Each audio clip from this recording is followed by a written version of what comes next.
Mr. Sandman. Hi, it's Penny here from the Patchwork Angel on the beautiful Sunshine Coast in Queensland, Australia. And today I'm going to share with you what I call my cheats needle turn. Now, I'm the first to tell you that I am absolute rubbish at traditional needle turn. I just can't do it. So I learned this years and years ago, and I've developed it a little bit more, and I teach it in my beginners class this way because I figure this is needle turn for dummies, I suppose. So what it is that you use a iron-on interfacing, a lightweight iron-on interfacing, right? Pop your design onto your interfacing on the right side, not on the glue side, and then you pop it with the glue side down onto your fabric.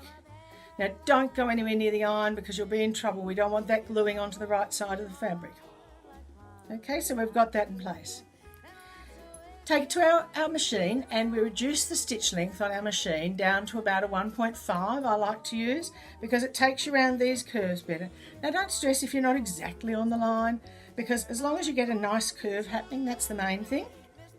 Once you've done that, you can then cut it out, and of course I love to use my perfect scissors. And you cut it out with a scant, I suppose a scant 1/4 inch, large 1/8 of an inch, I guess it'd be. It's not a big seam allowance. You want as little as possible because you don't want too much bulk there. Okay, so we're cutting that out across the bottom. Up the other side. Don't cut through your stitches. Whatever you do, you'll be in trouble.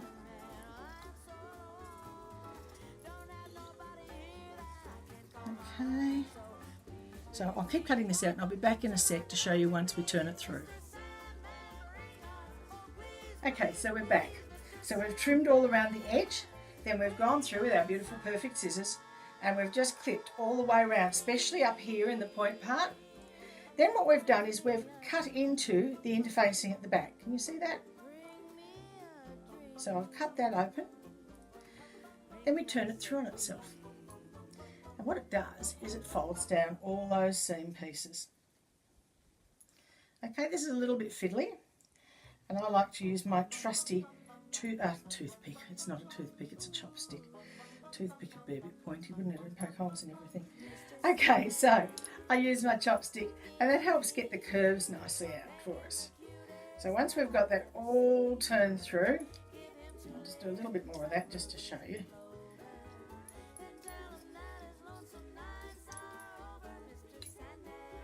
Actually, that one turned through really nicely. Okay, so we've now got our little heart. Now we've got our glue on the back. We can then pop it onto our background fabric and iron it in place. Now, to find the centre of your background fabric, just give it a quick press that way and that way. And then you can pop your heart down in the centre and press it into place. So we pop that down on there. Because we've got that glue there, we would then press that into place. Okay. Now I do find it does still need, I've got a little bit of glue on my fingers now, it does still need to have a few applique pins in it, and I love these little clover applique pins because they don't get caught like the longer pins do.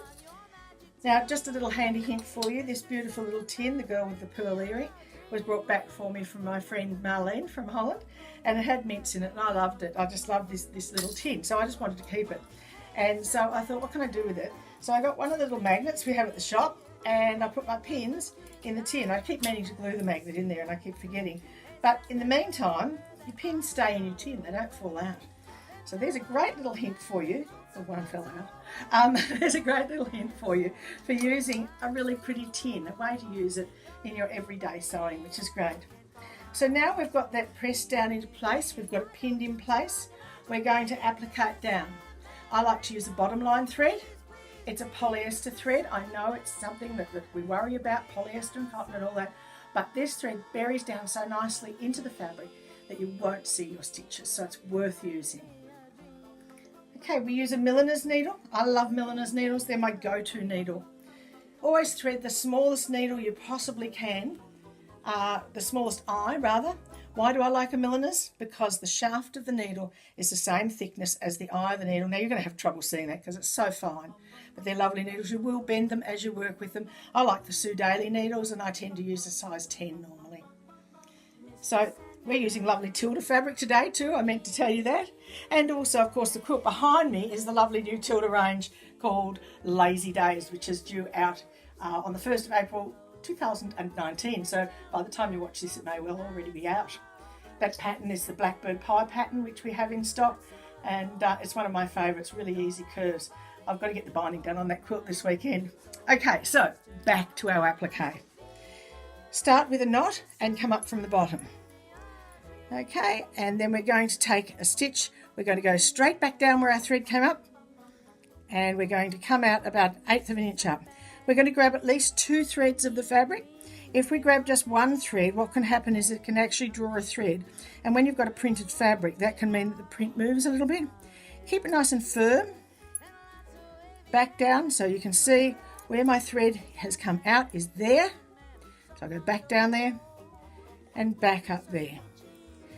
Keep going till you're all the way around. You can do all sorts of shapes with this. It's particularly good for larger shapes. So what I would say is give it a go. If you've been frightened of trying Needleturn applique, have a go this way, see if it works for you. It gives you great options. You can also machine these down if you choose to. If that's what you prefer, you can use a hemming stitch or just your normal straight stitch on your machine. As I said, it just opens up other things for you to try, which is great. So thank you for watching us today from the Patchwork Angel, and make sure you subscribe to our videos because we are trying to do them on a regular basis and give you lots of little handy hints to inspire you and help you along the way. So from the Patchwork Angel today, see you later.